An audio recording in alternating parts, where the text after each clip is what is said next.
Perkenalkan, nama saya Mr. Akmal Syifa dengan NIM 24032110008.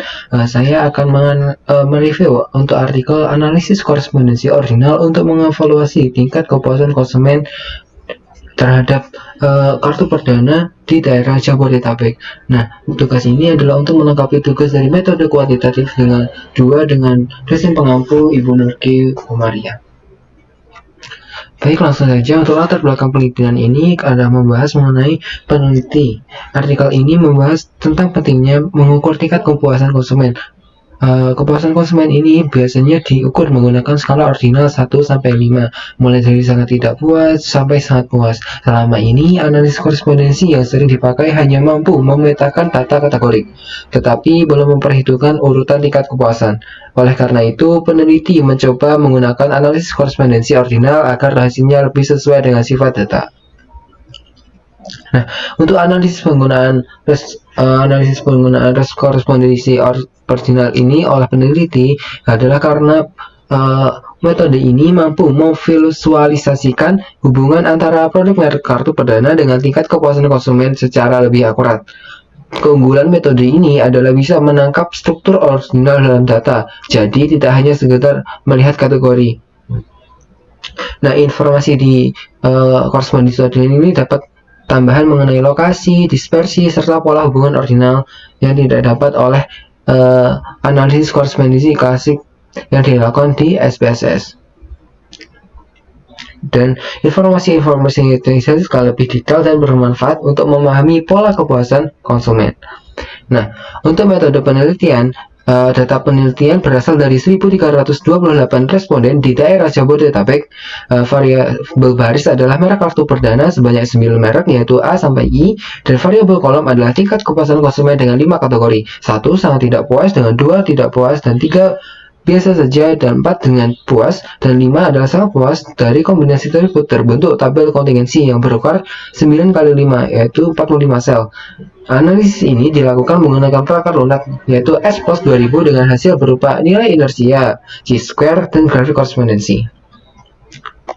Nah, untuk analisis hasil korespondensi yang telah saya lakukan dan telah dilakukan oleh peneliti adalah berdasarkan koefisien nilai chi-square sebesar 962,142 dan signifikansi kurang dari 0,01. Ini berarti adanya hubungan yang signifikan antara merek kartu perdana dengan tingkat konsumen. Nah, total Indonesia ini sebesar 0,723, di mana dimensi 1 78,4% dan dimensi 2 13%.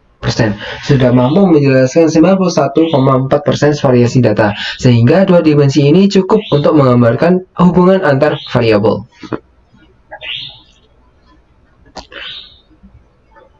Nah, dari interpretasi hasil untuk row dan column points dan significant normalization, kedua analisis ini menegaskan pola yang sama, hanya merek tertentu yaitu D, E, dan G yang benar-benar memuaskan, sedangkan A dan I sangatlah rendah, dan S dapat dilihat adalah SPSS, yaitu klasik lebih sederhana, hanya melihat titik dalam plot tanpa memperhitungkan urutan kepuasan. Nah, sedangkan dari analisis yang telah dilakukan peneliti adalah ini lebih rinci, bisa membedakan efek linear dan non-linear dari data ordinal. Nah, untuk interpretasi dari SPSS ini sendiri, teman-teman, yaitu dari tabel overview column points. Nah,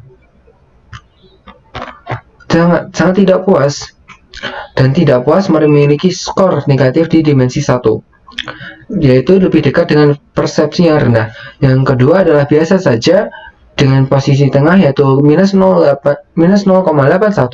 yang artinya kondisi ini sangatlah netral. Dan yang terakhir adalah puas dan tidak puas, yang sangat puas.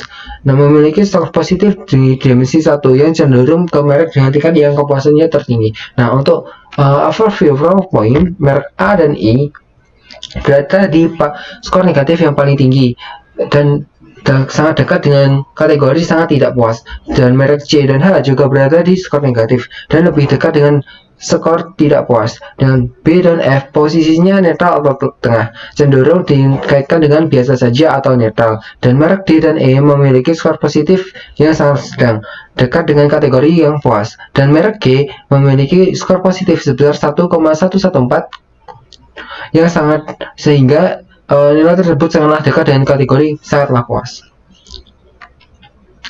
Nah teman-teman, untuk critical review saya adalah yang pertama adalah kelebihan artikel. Artikel ini menggunakan analisis korespondensi ordinal yang lebih tepat untuk data dengan skala ordinal. Dan dua adalah data yang digunakan cukuplah besar, yaitu 1.328 responden di daerah Jabodetabek.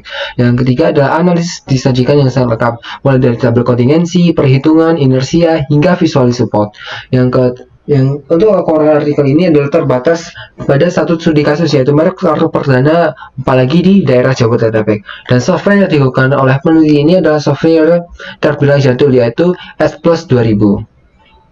Nah, untuk capaian yang telah saya miliki adalah pelajari adalah data ordinal memerlukan metode analisis khusus yang berbeda dengan data kategorik biasa, serta analisis korespondensi ordinal mampu memberikan gambar yang lebih detail mengenai hubungan antara produk dan kepuasan konsumen, sehingga total inersia tadi dapat dilakukan per item. Nah, untuk saran menurut saya adalah analisis ini mungkin untuk penelitiannya bisa diperluas ke produk atau wilayah lain untuk meningkatkan validitas dan generalisasi. Yang kedua, penyajian hasil akan lebih bermanfaat jika ditambahkan interpretasi praktis, misalnya strategi pemasaran apa yang relevan untuk merek yang rendah kepuasannya. Demikian presentasi dari saya. Terima kasih. Saya F. Syarul Kumasyifa dengan NIM 138 pamit undur diri. Terima kasih.